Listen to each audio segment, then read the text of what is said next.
여러분의 인생 드라마는 무엇인가요? 저는 박혜영 작가의 나의 아저씨라는 드라마를 인상 깊게 봤었습니다. 또 오혜영과 나의 해방일지의 작가이기도 하지요. 이번에 그 작가의 새로운 드라마가 나온다고 하는 것을 봤습니다. 제목은 모두가 자신의 무가치함과 싸우고 있다. 제가 나의 아저씨를 감명 깊게 봤던 건 그것이 보통 사람들의 이야기라서가 아닐까 생각합니다. 자주 드라마의 소재가 되는 재벌들의 이야기나 조폭, 정치인, 그런 사람들에 비하면 다분히 왜소하고 처연한 사람들의 이야기이지요. 그것들이 저에게는 깊이 와닿았습니다. 그 이유는 아마 제가 그런 사람이라서가 아닐까요? 우리가 말씀을 대하고 나눌 때면 멋지게 살아보자라는 의지를 다지곤 하죠. 악에 굴복하지 말고 세상에서 이기면서 살자, 잘 해내보자 라는 마음의 희망을 품습니다. 우리는 신앙이 교회에서 머무르거나 고백의 차원에 그쳐서는 안 된다고 믿기 때문에 설교의 방향이나 이후의 윤리적인 나눔, 그리고 실천적인 방향성, 이런 것들을 많이 나누지요. 앞으로도 그래야 할 것 같습니다. 하지만 그런 포부에 비하면 우리는 사실 근근히 믿고 살죠. 하나님의 자녀이고 예수님의 제자임을 자처하면서 세상을 구원하러 당당하게 교회 문을 나서지만 사실 우리는 고작 자신의 무가치함과 싸우고 있는 거죠. 몰려드는 일에 허우적대고 관계와 생계에 매달리다 보면 더 너머를 해낼 여력이 남아있질 않습니다. 자주 실망하고 상처 입고 지쳐버리곤 합니다. 그렇게 주일이 되고 간신히 마음을 여미는 것, 그것이 우리의 이야기는 아닐까요? 지난 주일에 보았던 요한복음 20장 1절은 막달라 마리아가 예수님의 무덤을 향해서 찾아갔던 장면으로 시작했습니다. 요한복음은 그 시점을 이렇게 표현합니다. 주간의 첫날 이른 새벽에. 그 새벽에 막달라 마리아는 무덤이 열린 것을 보았고 베드로와 제자들에게 그 사실을 알렸습니다. 그들은 무덤에 가서 예수님을 쌌던 천과 수건만 남아있고 그분의 몸이 없어졌다는 것을 보고는 다시 원래 있던 곳으로 돌아가지요. 막달라 마리아는 무덤 앞에 앉아서 한참을 울다가 나중에야 그분의 무덤 안에 들어가 보았고 그곳에서 천사들과 예수님을 만납니다. 그는 예수님의 말씀대로 다시 제자들에게 가서 자신이 예수님을 만났다라는 사실을 전합니다. 오늘 본문의 시작은 그날이라는 표현으로 시작합니다. 바로 그날이었어요. 곧 주간의 첫날 저녁에 일어난 일을 전해줍니다. 그러니까 얼마나 설레는 일인가요? 예수님께서 부활하셨다는 거예요. 우리도 만날 수 있을까? 그분은 지금 어디쯤 오고 계실까? 다시 무덤으로 가봐야 하는 건 아닐까? 예수님이 앞으로도 이전처럼 그러면 우리와 함께 계실 수 있는 걸까? 벅차오르지 않았을까요? 그런데 이 제자들의 모습을 보면 문을 잠그고 있었어요. 왜 그랬죠? 무서워서. 심지어 베드로와 다른 한 제자는 빈 무덤에 가봤잖아요. 예수님의 시신이 없습니다. 무덤의 문이 열렸습니다. 라고 하는 말을 듣고 가서 샅샅이 뒤져보고 그것을 굽어 보았는데 보고는 그냥 다시 돌아가 덜덜 떨었습니다. 막달라 마리아로부터 예수님을 만났다는 이야기를 들었잖아요. 그런데 믿지 않은 거예요. 뒤에 도마 이야기가 나오는데 도마가 의심이 많은 사람이었다라는 오명을 쓰고 있죠. 의심 많은 사람의 대명사 아닙니까? 그런데 사실 제자들 모두가 다 피차 일반이었습니다. 다들 보고서야 믿은 건 마찬가지예요. 어릴 때는 이런 제자들의 모습을 보면은 되게 한심하게 느껴졌습니다. 예수님이 말씀하셨는데 왜 못 믿지? 예수님이 그렇게 기적도 많이 일으키셨고 예수님과 3년을 그렇게 함께 지냈으면 예수님이 부활하실 것 정도는 이해하고 있어야 되는 거 아니야? 베드로 예수님께서 물 위를 걸으라 하시면 그냥 믿고 걸으면 되지 왜 의심했을까? 나는 예수님이 앞에 계시면 잘 걸을 수 있을 것 같은데.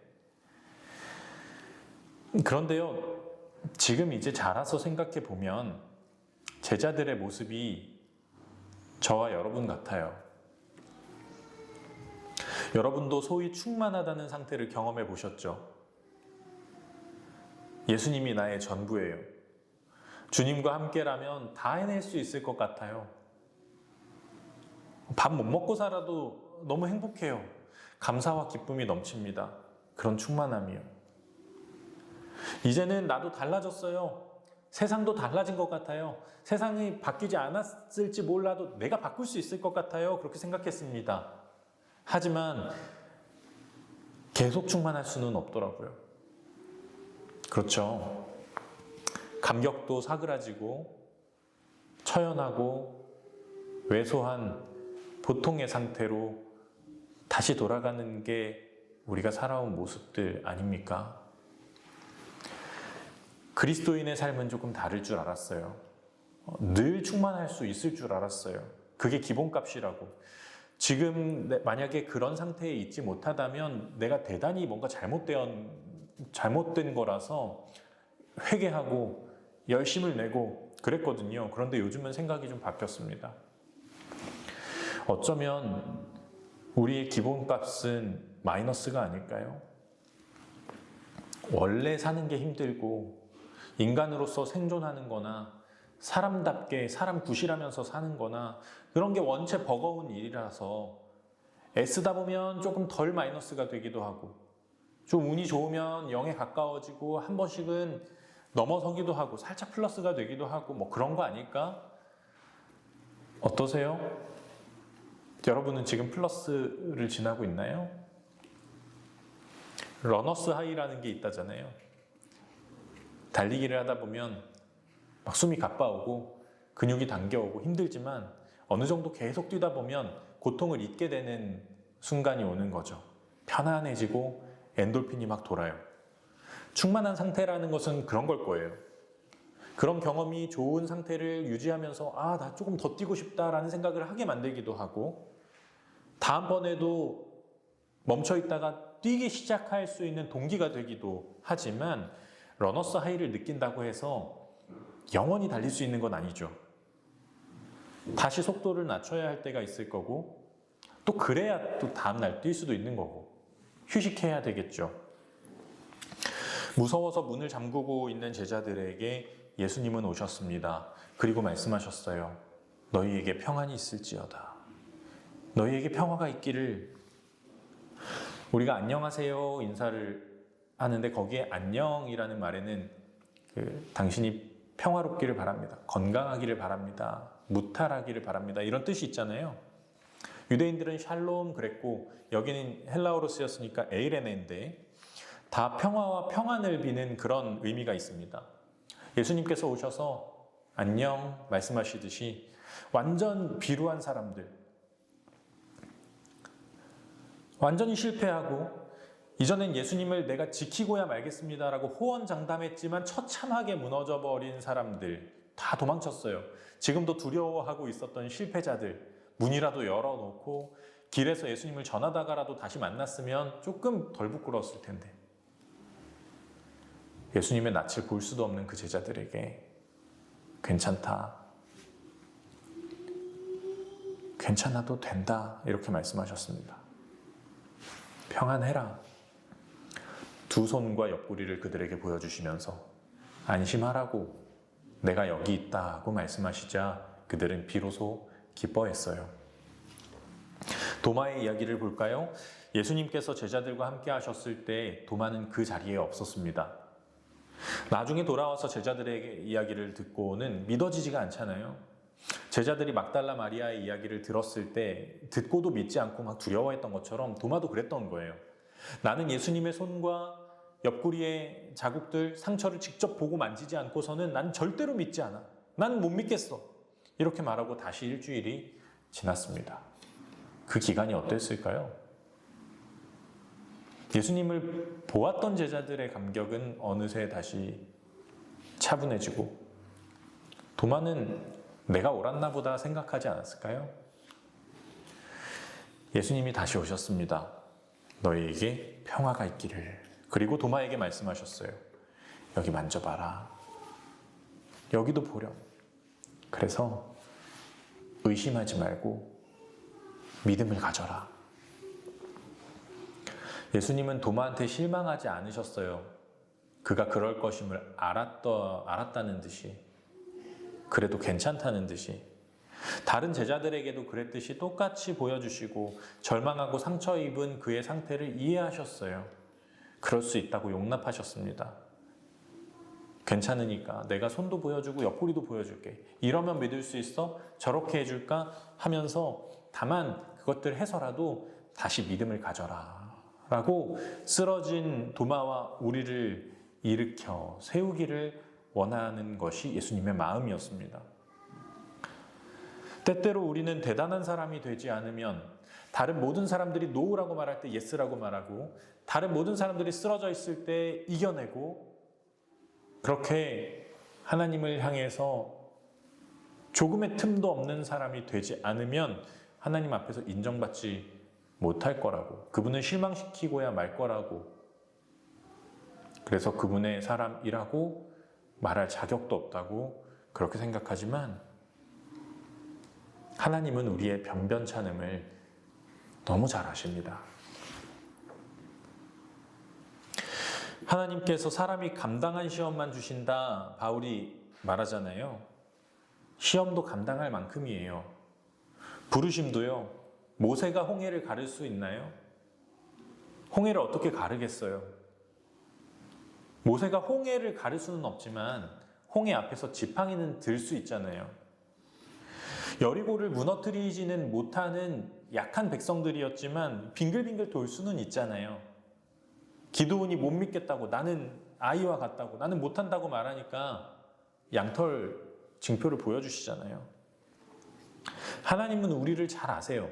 그가 할 수 있는 만큼의 시험을 주시고 그가 할 수 있는 순종을 하게 하십니다.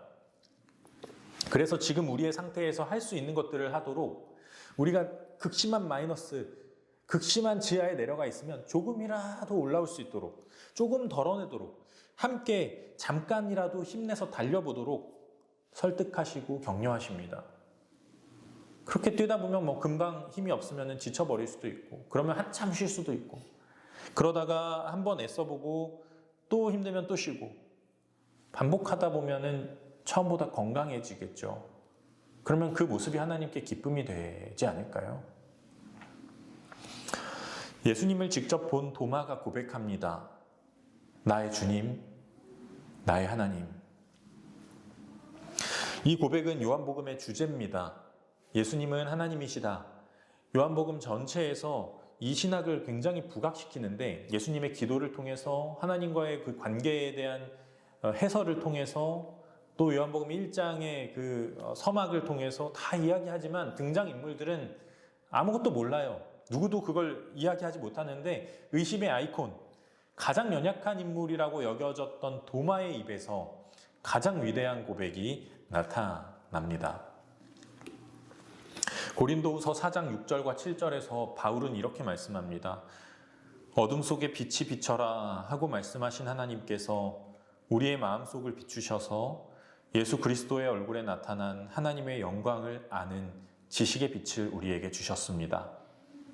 우리는 이 보물을 질그릇에 간직하고 있습니다. 이 엄청난 능력은 하나님에게서 나는 것이지 우리에게서 나는 것이 아닙니다. 어둠 속에 빛이 비쳐라 라고 말씀하신 것은 언제 하셨던 말씀이죠? 어둠 가운데, 혼돈과 공허함 가운데 있을 때 이 세상을 창조하시며 하나님 그렇게 말씀하셨다고 창세기가 전해주죠. 그러셨던 하나님께서 우리의 마음속에 빛을 주시고 예수 그리스도의 얼굴에 나타난 하나님의 영광을 아는 지식의 빛을 우리에게 주셨습니다. 우리의 마음이 어둠과도 같다는 거예요. 우리의 마음이 막 휘몰아치고 있어요. 그런데 하나님의 영광을 아는 빛이 우리에게 왔어요. 우리는 질그릇과 같은데 그 안에 보물을 간직하고 있습니다. 여러분, 우리는 원래 질그릇이래요. 우리는 깨어지기도 쉽고요. 그리고 대체하기 쉬운 그런 무가치한 볼품없는 그릇 같아요. 그래도 그 안에 보물이 담겨 있잖아요. 질그릇이라도 하나님을 알 수 있대요. 요한복음이 얼마나 우리에게 위로와 용기를 주는지 한번 보세요. 도마가 예수께 대답하기를 나의 주님, 나의 하나님 하니 예수께서 도마에게 말씀하셨다. 너는 나를 보았기 때문에 믿느냐? 나를 보지 않고도 믿는 사람은 복이 있다. 도마가 가장 결정적인 고백을 하는 순간에, 도마가 예수님을 알아보는 순간에 예수님은 그 너머의 사람들에게 말을 건네십니다. 도마와 제자들은 모두 예수님을 비로소 보고 나서야 믿었잖아요. 보았기 때문에 믿었어요. 그러면 보지 않고도 믿는 사람이라고 한 예수님이 말씀하신 사람들은 누구일까요? 이것은 도마에게 하신 말씀이 아니고요. 우리들에게 하신 말씀입니다. 이 현장 너머에 있는 독자들. 우리는 예수님을 보지 않고도 믿는 사람들이잖아요. 도마처럼 절망하셨나요? 자포자기해버리고 무력하고 냉담해지고 괜찮습니다. 그럴 수 있다 하고 주님은 생각하십니다. 예수님은 그런 사람들에게 찾아오셔서 평화를 바란다고 말씀하시고 성령을 주셨습니다. 형편없어 보이는데 잘한다 말씀하시고 방금 전까지 의심하고 있었는데 쭈뼛쭈뼛한 그 제자들에게 어떻게든 도와줄 테니까 믿는 자가 되렴. 너도 믿을 수 있어? 이렇게 말씀하십니다. 베드로 전서는 말해요. 여러분은 그리스도를 본 일이 없으면서도 사랑하며 지금 그를 보지 못하면서도 믿으며 말로 다 표현할 수 없는 즐거움과 영광을 누리면서 기뻐하고 있습니다. 여러분은 믿음의 목표, 곧 여러분의 영혼의 구원을 받고 있는 것입니다. 베드로 전서는 대표적인 박해서신입니다. 그리스도인들에게 고난과 박해가 본격적으로 시작되었던 시기에, 조직적으로 이루어지던 시기에 흩어진 성도들을 위로하고 그들의 신앙을 격려하기 위해서 기록된 책이에요. 그들은 그리스도를 본 적도 없었고 지금도 보지 못하고 있지만 보는 것처럼 살아가요. 그를 사랑하고 있고 믿고 있습니다. 끔찍한 현실 앞에서도 영혼의 구원을 향해서 가고 있습니다.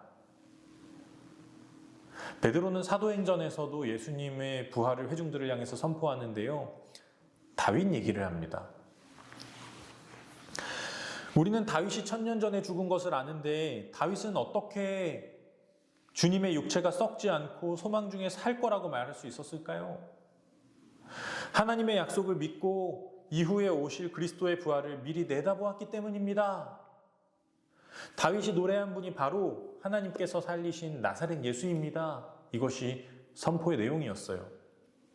베드로에 의하면 다윗은 보지 못했지만 또 과거의 이야기를 들은 것도 아니지만 그는 예언자와 같아서 내다보았던 사람이었죠.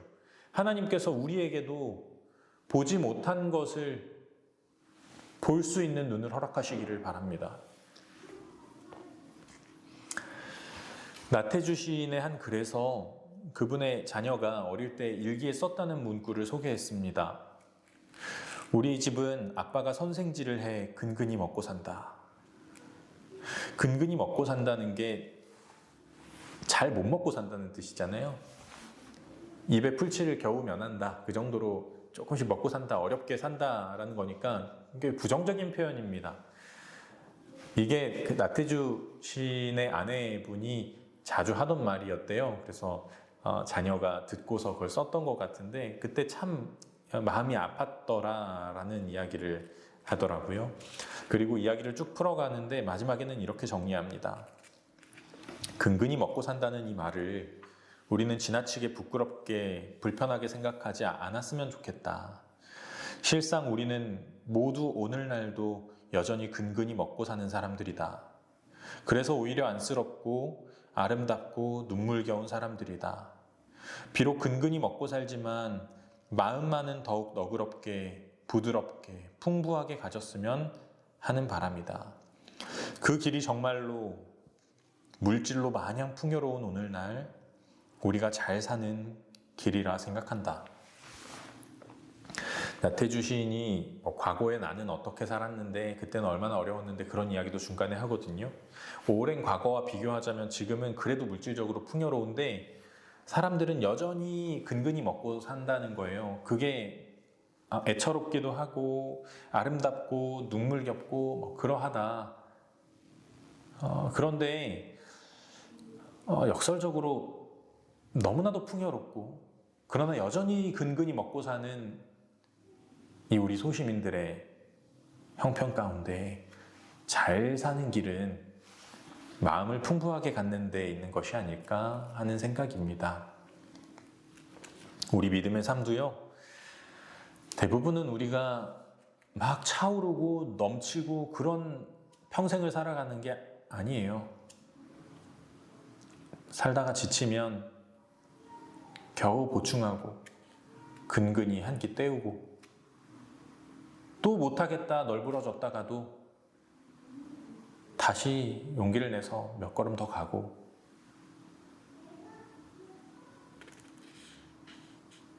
로뎀나무 아래 엘리야처럼 말이죠. 이런 우리도 믿음의 길을 포기하지 않을 수 있는 것은 하나님께서 우리가 주저앉아 있을 때 찾아오셔서 평화를 선포하시고 성령으로 함께 하시기 때문입니다. 형편없던 제자들, 보고서야 겨우 믿고 안도하며 기뻐하던 제자들에게 예수님은 성령을 베푸시고 그들을 보내시며 그들의 사역에 능력이 있을 거라고 말씀하셨습니다. 이후에 제자들이 경험한 사역의 열매들은 그들이 충만해서 그들이 막 열심히 했더니 어떤 상태에 도달하게 돼서 이뤄낸 것, 그들이 달성해낸 것이 아니었습니다. 그들은 자꾸만 마이너스로 돌아가 버리는, 자꾸 지하로 빠져버리고 자꾸만 이전에 충만하던 것들을 잊어버리고 그런 연약한 우리와 같지만 왜소하고 비루하지만 그들을 잘 아시는 분께서 기어이 회복시켜서 그렇게 하도록 하셨던 것이지요. 하나님께서 우리를 잘 아십니다. 너 왜 또 마이너스냐? 너 그럴 줄 알았다. 왜 그것밖에 안 되냐? 넌 안 되겠어. 이렇게 말씀하지 않으시고 제자들은 문을 걸어 잠궜는데 그것을 뚫고 들어가서 평화가 있기를 빌어주십니다. 우리의 믿음이 위대하지 않아도 괜찮습니다. 한 주간의 무가치함과 싸우며 닳고 지친 마음으로 돌아와서 주님의 위로로 다시 내일을 살아갈 힘을 얻는 그런 근근한 믿음마저도 하나님은 귀하게 여기십니다. 주님의 위로와 사랑이 오늘도 우리를 근근히 꿋꿋이 살아가게 하실 줄을 믿습니다. 우리 함께 기도하겠습니다. 하나님, 우리 마이너스와 같은 삶, 왜 그저 사는 것이 이토록 힘든 걸까요? 우리의 삶이 왜 이렇게 무거운 걸까요? 나 하나님 앞에서 멋지게 살고 싶은데, 자랑스러운 자녀가 되고 싶은데, 이 세상 앞에서 쓸모 있고 싶은데, 하나님께서 원하시는 대로 살아드리고 싶은데 왜 그렇게 안 될까요? 우리의 열심을 내고 우리 힘을 더욱더 다지는 것 중요한데요. 그보다 먼저 우리의 할 수 없는 처지를 인정하고 주님의 평화와 성령의 보살핌을 구합시다. 그리고 우리가 근근히 믿고 사는 삶이지만 마침내 나의 주님, 나의 하나님, 그렇게 고백하는 우리가 결국 되게 하여 주십시오. 그렇게 함께 기도하며 우리의 마음을 모으겠습니다.